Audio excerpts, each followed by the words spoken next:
everyone, this is Stevie Richards. Welcome back to the home studio. And in today's video, we're going to talk about the much talked about Tiger Driver 91 false finish. Almost hurts just to say it. Probably hurt him more to take it. But we're going to talk about these two guys, which first and foremost, these two guys are incredible athletes. I'm talking about Kenny Omega and Will Ospreay. What they can do on almost a nightly basis over in Japan is just incredible. I believe it's career shortening too, but when you're at a young age and you're trying to make a name for yourself and you're trying to cement whatever legacy or start whatever legacy in pro wrestling, you take unnecessary chances as a young performer. And these guys are still young performers, but very, very experienced in Japan, especially, and now in front of all these people over the course of a few years in AEW. So they're incredible, but I really do believe this move is an absolute mistake to be in anybody's repertoire as a finish, or even in this case, even worse, a false finish. So let's play it straight through. That elbow is incredible. Ospreay throws some of the most incredible kind of like Judas Effect type elbows. I believe he does it way, way better than Jericho. Jericho, psychology-wise, has conditioned the fans that it's a finish. So it's more over when Jericho does it than Ospreay. But the fundamentals of this elbow are just incredible. We can even bring it back a little bit. By the way, concerning the player, we're going to work on a different player that can go like 1, 2, 5, or 10 frames back and forth. It can do bi-directional scrubbing.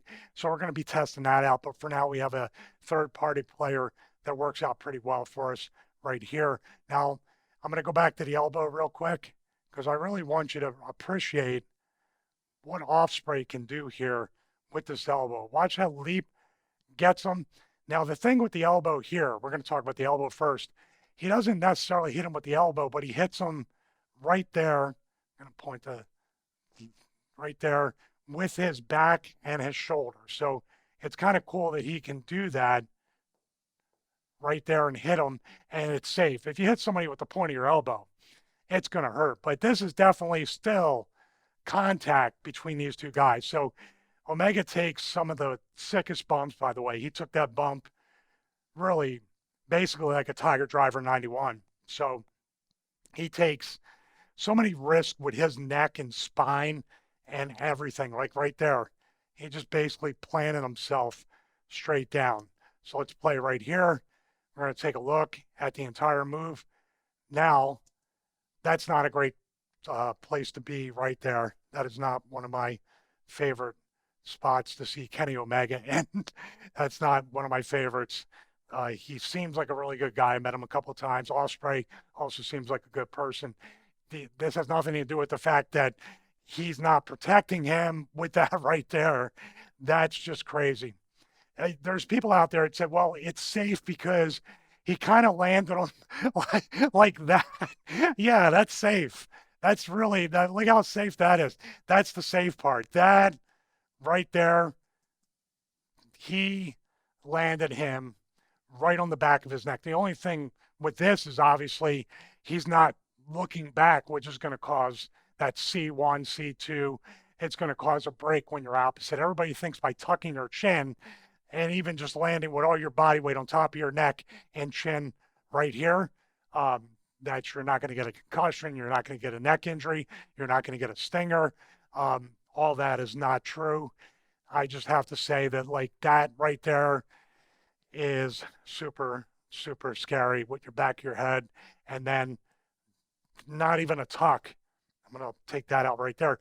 Not even a tuck. He literally got pile drove him right onto the mat. This is something that shortened many careers in Japan. I remember watching Misawa do it, which Misawa left us way too soon too. He was taking moves like that and getting dropped on his head on a very, very stiff Japanese ring. Like I'm standing on this floor with the rug above it. It's probably softer here than it was in that Japanese ring for All Japan or any Japanese promotion. But this here, we're going to play it straight through, and you're going to see 1, 2, right there. This is tough because these guys are working their asses off. These guys have the crowd with them.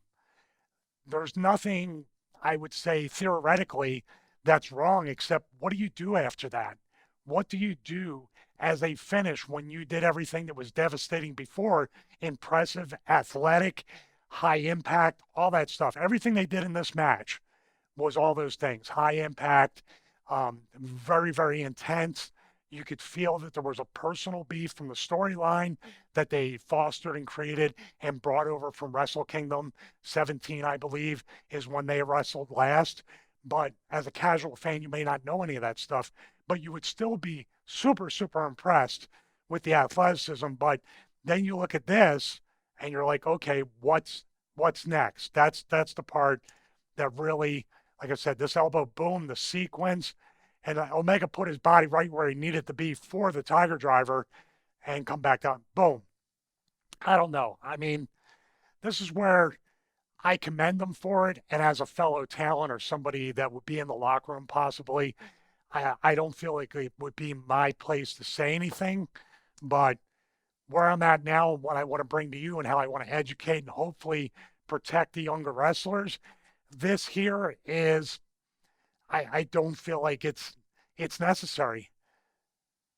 And my question is that doing this, now if he beat him with this, which he eventually won the match, Will Ospreay. So if the finish was different and Omega was going over, I could see this being a false finish, although still not my choice, not the best choice for that reason right there. But Ospreay is still going over. So why can't the Tiger Driver 91 be a finish? And if Kenny needed time off, you still don't want him dropping himself on his head and neck.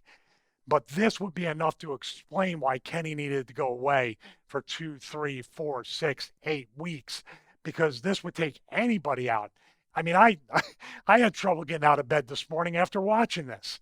So, I mean, I had trouble getting out of bed no matter what. That might have been a spine infection, but this was so devastating from somebody who had a broken neck, from somebody who had fusion surgery, from somebody right now battling a spine infection.